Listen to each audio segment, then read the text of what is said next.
आत्म कथा यानी मेरी कथा, मैं खुद अपनी कथा लिखूं, उसे आत्म कथा कहते हैं, किसी और की नहीं।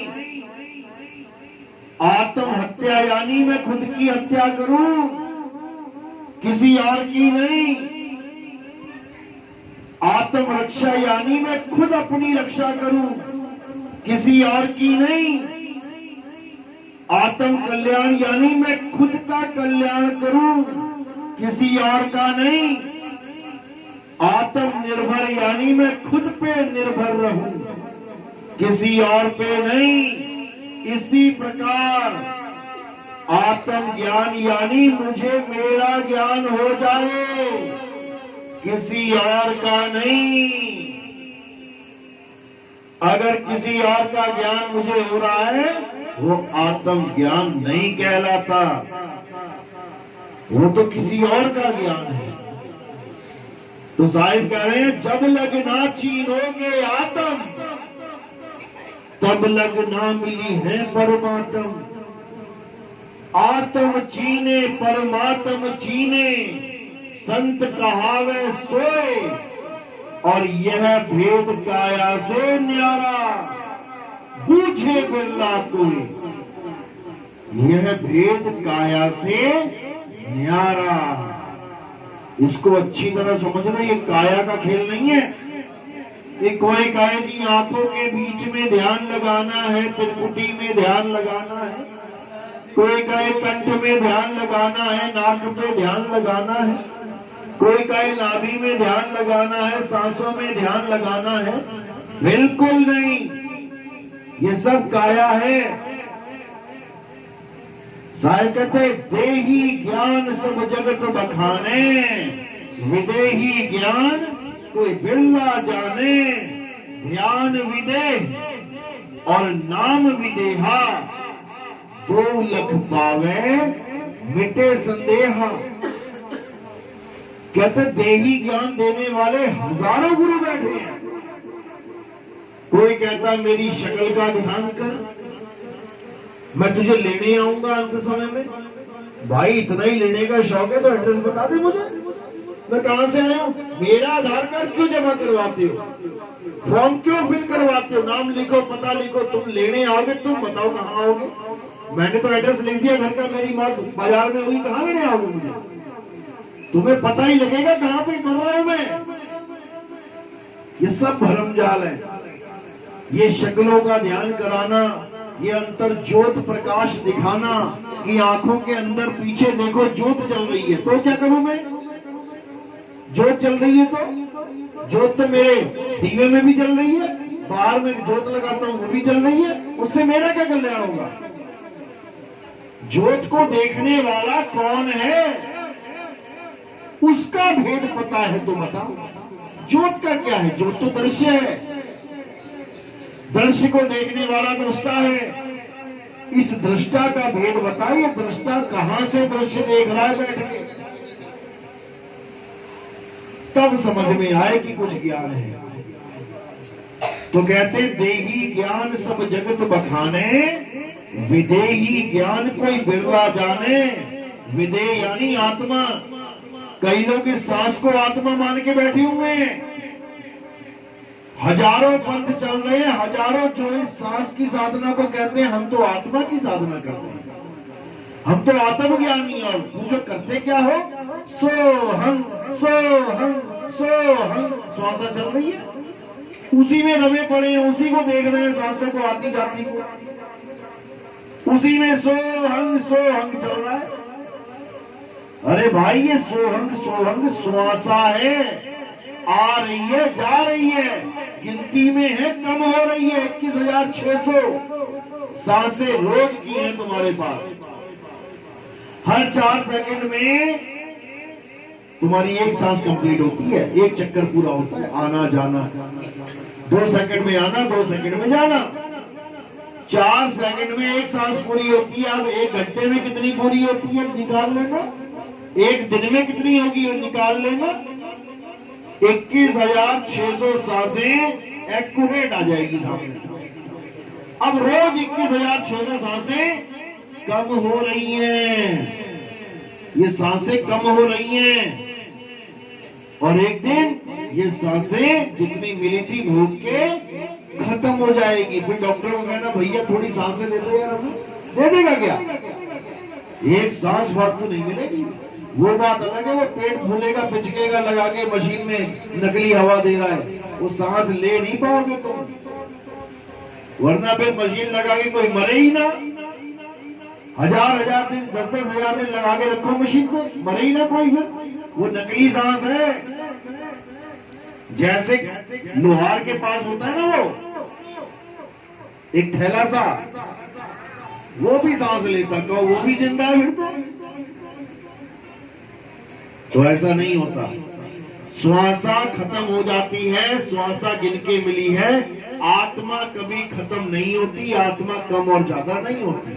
तो जो लोग श्वासों में ध्यान लगा के, कोई है क्या श्वासों वाला? हाथ खड़े करो जो श्वासों में ध्यान लगा के बैठा है। किसी के गुरु ने श्वासों वाला मंत्र दे दिया तो ये गुरु नहीं, ये गुरुआ है, गुरुआ जो तुम्हें भरमाने के लिए गलत ज्ञान देते हैं। ऐसा नहीं कि वो जानबूझ के दे रहे हैं, उनको ऐसा गुरु मिल गया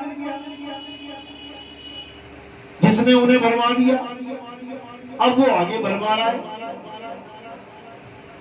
तो ऐसे ही लोगों के लिए बोला जल पर माने माछली और कुल पर माने शुद्धि।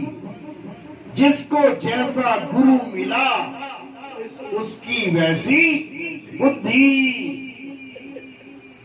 अब कई उतनी बुद्धि में जीना चाहते हैं।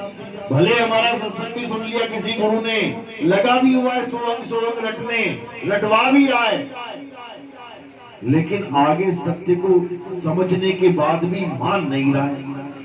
क्यों? अरे भाई नितिन दास का चेला बनना पड़ेगा, गुरुवाई तो गई। और नितिन दास कह रहा आगे कोई गुरु बनाऊंगा भी नहीं, मेरा तो धंधा खत्म, मेरा तो कैरियर चौपट।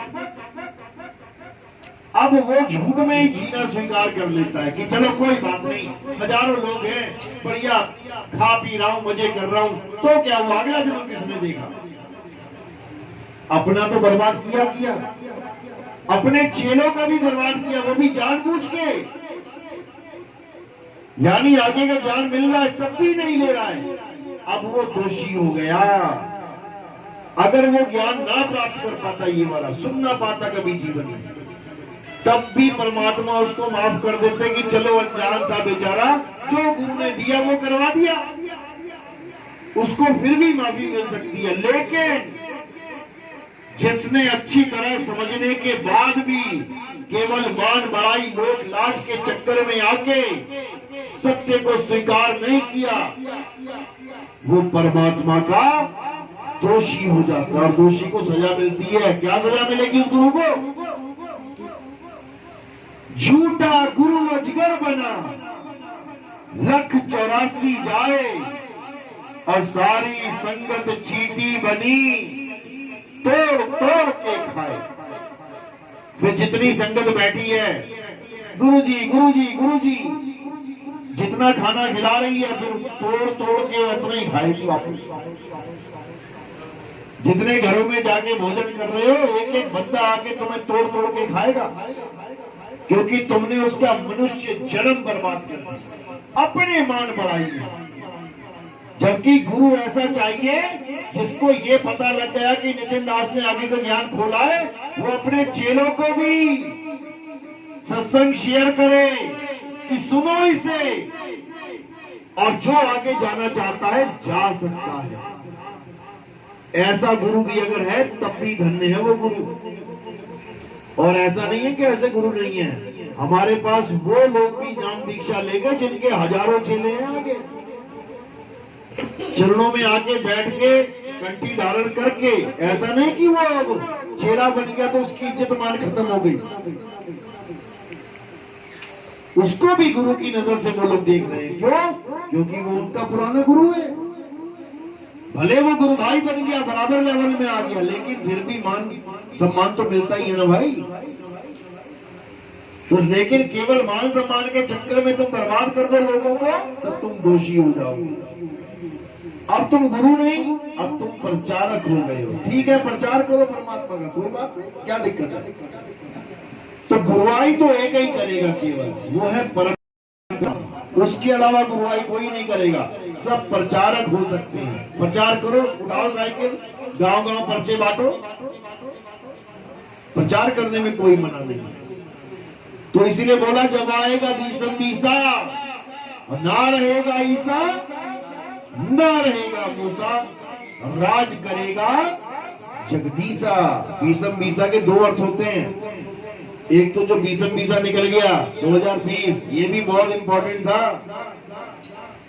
2020 में आपने वो देखा जो जीवन में कभी नहीं देखा होगा। पूरी दुनिया घर में बैठ गई ना आके। देखा था कभी ऐसा कि पूरी दुनिया घर में बैठ जाए? कभी कर्फ्यू लगा भी तो कहां कहां किसी किसी क्षेत्र में लगा, पूरी दुनिया में लग गया। और बीसम बीसा का मतलब होता है पूर्ण। बीसम बीसा का मतलब होता है पूर्ण, यानी जब पूर्ण ज्ञान आएगा इस संसार में। पूर्ण ज्ञान क्या होता है? आत्मज्ञान। जब आत्मज्ञान आएगा इस संसार में तो ना रहेगा ईसा, ना रहेगा मूसा। यानी ईसा और मूसा की पूजा, यानी शरीरों की पूजा, शरीरों का ध्यान छूट जाएगा और राज करेगा जगदीसा। अब वो परमात्मा सबका गुरु होगा। आज तक तुम्हारे गुरु बहुत होंगे।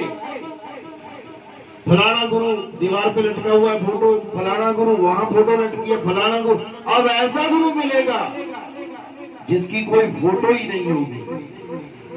और वो कौन है? शब्द गुरु है। जग व्यवहार के कारण गुरु किया रामानंद। अरे शब्द हमारा गुरु है, सदा हमारे संग। अब वो गुरु मिला जो मेरे अंग संग है सदा सदा। जो गुरु धारण किया है नाम दीक्षा के लिए, वो तो दूर हो भी सकता है। गुरु दिल्ली बैठे हैं तो मुंबई बैठे हो, लेकिन जिस गुरु का उसने भेद बता दिया, वो गुरु तुम्हारे अंग संग है। वो तुमसे दूर नहीं रहता। नर नारी और कीट पतंगा सार शब्द सब ही के संगा। लेकिन वो साथ में होता हुआ भी दूर बैठा है। अज्ञानतावश हम अज्ञानता में हैं, इसलिए हमें लगता है वो दूर बैठा है, पास नहीं है, लेकिन वो बहुत पास है।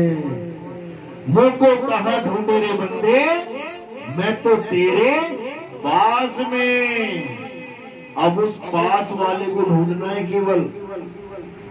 जिसने ढूंढ लिया उसका जन्म सफल हो गया, और जो नहीं ढूंढ पाया वो बेचारा वापस 1,84 में धक्के खाने के लिए चला जाएगा।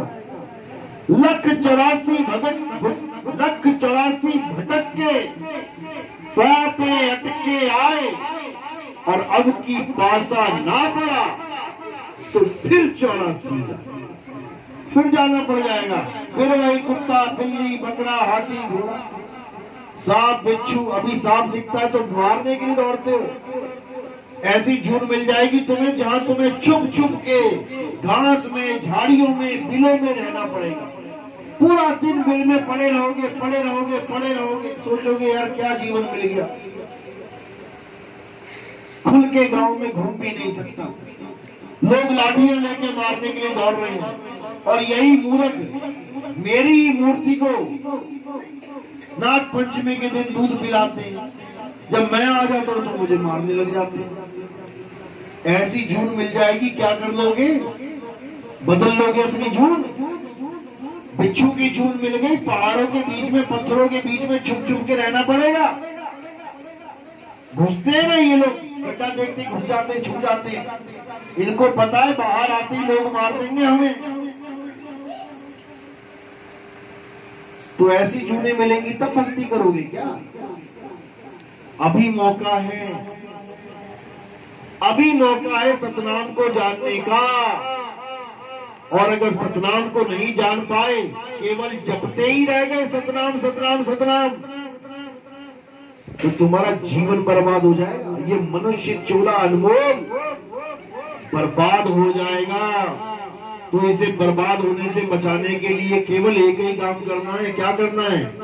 पत्थर पूजने हैं। कौन कौन पत्थर पूजता है? हाथ खड़े करो जरा, करो करो करो। अच्छा, अभी आ जाए ना त्योहार, सब वही खड़े मिलेंगे लाइन में, जो भी हाथ नहीं उठा रहे हैं।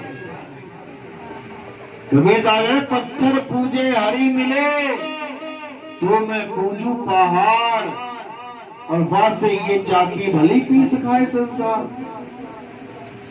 भगवान कह रहे हैं कि मैं शरीर नहीं, मैं आत्मा हूं। गीता पढ़ के देखो। और पंडित कह रहे हैं नहीं, भगवान पत्थर है। मंदिर जाके देखो, बिल्कुल उल्टा ज्ञान। जो भगवान कह रहे हैं पंडित के मुंह से एक बार भी नहीं निकलेगा कि भैया भगवान पत्थर नहीं है, भगवान आत्मा है। बोल के दिखाए कोई पंडित? नहीं बोल सकता। ये केवल ज्ञानी पुरुष बोलते हैं, ये केवल संत महात्मा बोलते हैं।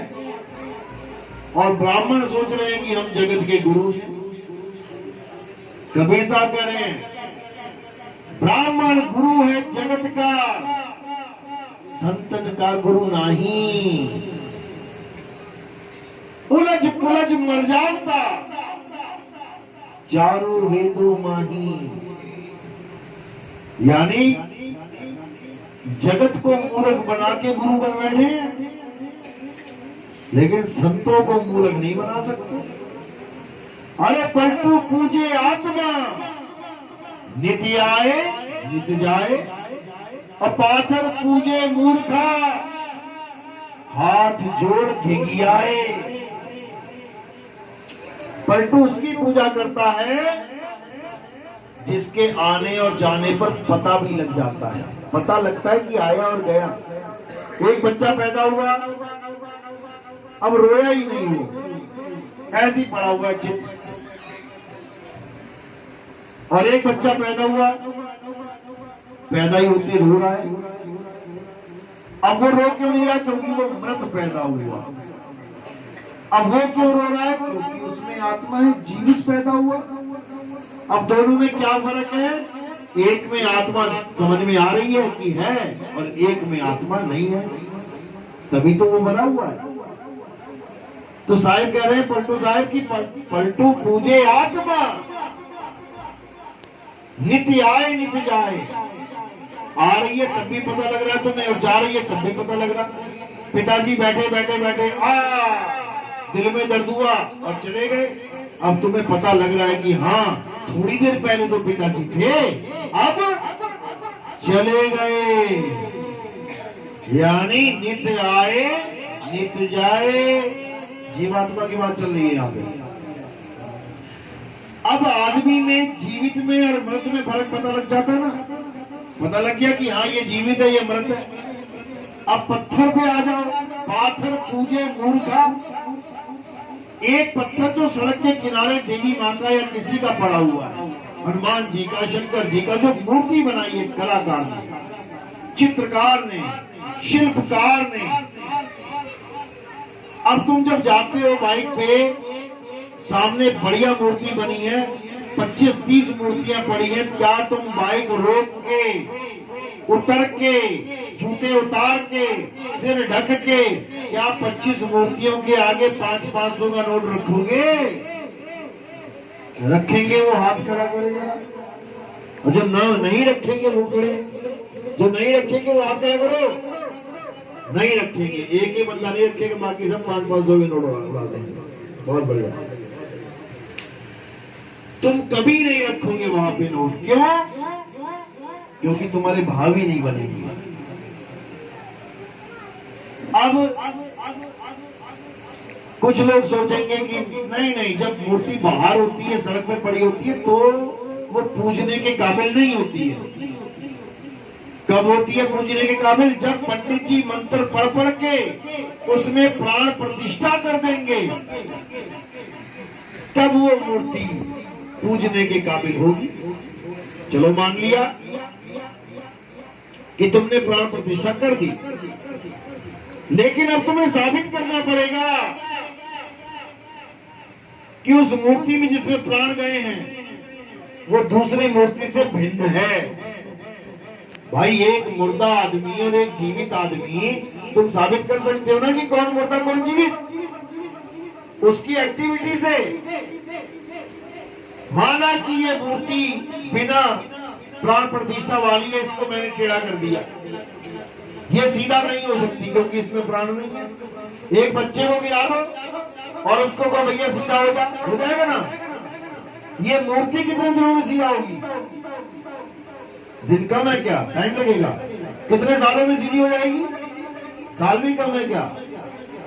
कितने युगों में सीधी हो जाएगी? कभी नहीं होगी क्योंकि उसमें प्राण नहीं है।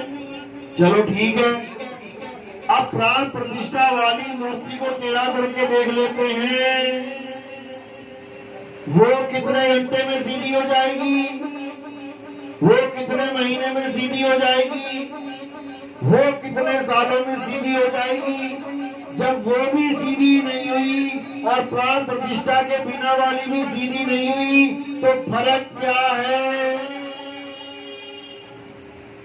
जो मूर्ति भगवान ने बनाई, ये मूर्तियां भगवान ने गढ़ी हैं। ये खाती भी है, पीती भी है, बोलती भी है, डोलती भी है। ये दो से एक पैदा भी कर देती हैं। और जो ये मूर्ति बनाई इंसान ने, जिससे तुम वरदान मांग रहे हो, उसकी नाक पे मक्खी बैठ जाए, वो तब भी ना उठा पाए, तो तुम्हें वरदान क्या देगी? अच्छी तरह समझ लो। पलटू पूजे आत्मा, नित्य आए नित्य जाए, पाथर पूजे मूर्खा, हाथ जोड़ देगी आए। जो तुम्हें माफ भी नहीं कर सकता, उसके आगे घिघिया रहे हो। तुम गुरु के आगे माफी मांगो। भगवान राम आए थे, उनसे भी कईयों का कल्याण हुआ, माफी मिली। किसको मिली? अहिल्या को माफी मिली। अहिल्या को पत्थर बना दिया गया था, राम जी का पैर लगा, माफी मिल गई। जीवित से माफी मांगो तब तो कोई माफ करे। पत्थर से माफी मांग रहे हो, जो बोले ना डोले, उसके आगे दिल के भेद खोल ले। वो क्या बोल, उससे सलाह लेके देख लेना जब टेंशन में हो गए। एक मूर्ति के कान में बोलना, वो कान में भी बोलते कई लोग। सुन लिया क्या उसने? बताओ। एक जीवित आदमी के कान में कुछ बोलोगे, वो तुम्हारी बात को समझ के तुम्हें रास्ता बता देगा। और तुम मूर्ति के आगे उसके कान में बोलोगे तो क्या बताएगी वो? इंसान होकर भी, विवेकी होकर भी हम इतने अविवेकी हुए बैठे हैं कि हम कुछ सोच समझ ही नहीं पा रहे हैं। किस कारण? केवल विवेकी गुरु के कारण। तो कबीर साहब कहते हैं ठीक है, जो जिसको गुरु मिला ठीक है, कुछ नहीं से कुछ मिला। गुरु मेरे सभी बड़े, अपनी अपनी ठार। किसी ने कबीर साहब की मूर्ति खुलवाने का काम दे दिया, चल ठीक है, कुछ नहीं कर रहा था, कुछ तो कर रहा है। किसी ने राम जी की मूर्ति खुलवा दी, चलो ठीक है, कुछ नहीं से कुछ भला। किसी ने शंकर जी, हनुमान जी की मूर्तियां खुलवा दी, चलो कुछ तो किया। लेकिन कुछ से कुछ होने वाला नहीं है। पूर्ण ज्ञान कब मिलेगा? जब सब कुछ बताने वाला गुरु मिल जाएगा। कुछ बताने वाले से काम नहीं बनेगा। जब सब कुछ आता होगा तब टॉप करोगे। कुछ सवाल आते हैं तो फेल भी हो जाओगे। तो यही समझना है, यही मूल ज्ञान है। आत्म ज्ञान ही मूल ज्ञान है। गीता में स्पष्ट बोला गया है, अर्जुन, जो अपनी आत्मा को जान लेते हैं, जो अपनी आत्मा में रमण करते हैं, जो अपनी आत्मा में संतुष्ट हैं, जो अपनी आत्मा में तृप्त हैं, उनके ऊपर कोई धार्मिक कर्म कर्तव्य लागू ही नहीं होता। उनके लिए मंदिर, मस्जिद, गुरुद्वारे, चर्च, पूजा पाठ, हवन, यज्ञ, मूर्ति पूजा, पत्थर पूजा, तीर्थ पूजा, पहाड़ पूजा, ये सब कोई मायने नहीं रखते। वो केवल अपनी आत्मा में रमा करते हैं। ये कृष्ण जी का ज्ञान है।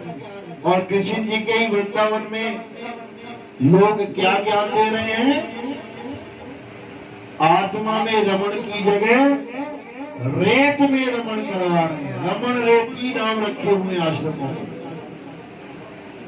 भाई रमण रेत में नहीं, आत्मा में रमण करना है। और जिसको आत्मा में रमण करना आ गया, वो फिर अपने निज आनंद में स्थित हो जाता है। और जो अपनी आत्मा में स्थित हो जाते हैं, वही स्थित प्रज्ञ कहलाते हैं। तो हमने स्थित प्रज्ञ होना है। स्थित प्रज्ञ वो होता है जो सुख और दुख दोनों से ऊपर उठकर अपनी आत्मा में स्थित हो जाता है। कबीर साहब कहते हैं, सुख दुख से कोई परे परम पद, सो पद है सुखदाई। असली सुख ये है।